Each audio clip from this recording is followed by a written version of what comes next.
An estimated 300 people were killed in an attack on a theater sheltering civilians in the besieged port city of Mariupol, an official has told the BBC. Petr Andriushenko, advisor to the mayor of Mariupol, said some 600 people were in the building when it was hit.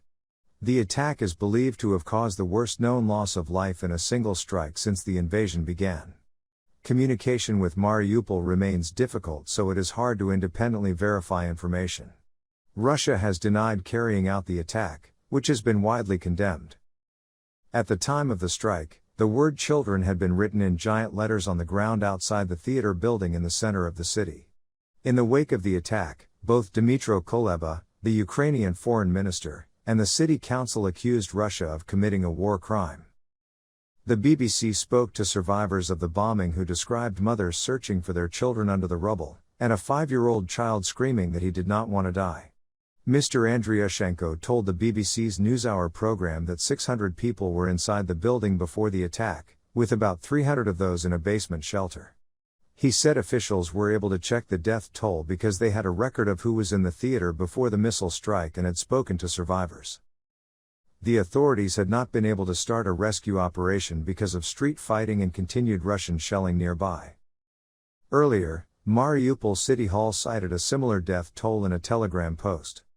From eyewitnesses, information is emerging that about 300 people died in the drama theater of Mariupol following strikes by a Russian aircraft, officials wrote. Mr. Andriushenko also confirmed that fighting was continuing in the middle of the city, but insisted that Russian forces had not yet managed to take control of the city.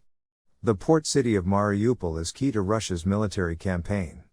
If it falls, it would give Russia control of one of Ukraine's biggest ports and create a land corridor between Crimea and the Russian-backed regions of Luhansk and Donetsk.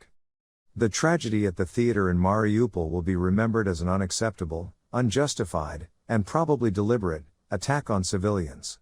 Another horror in a city that has seen so much of it in this war.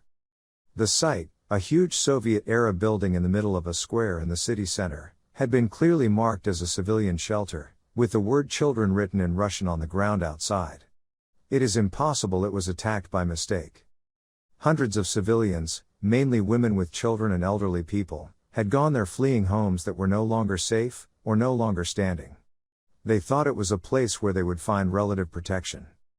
But there is no such a place in Mariupol. Street after street, building after building, most of the city now lies in ruins. Nothing seems to remain untouched. Tens of thousands remain trapped inside, subjected to a medieval-like siege. Little food and water, no electricity or gas. Russia has been accused of trying to starve the city into submission. For now Mariupol, despite all the suffering, says it will not surrender.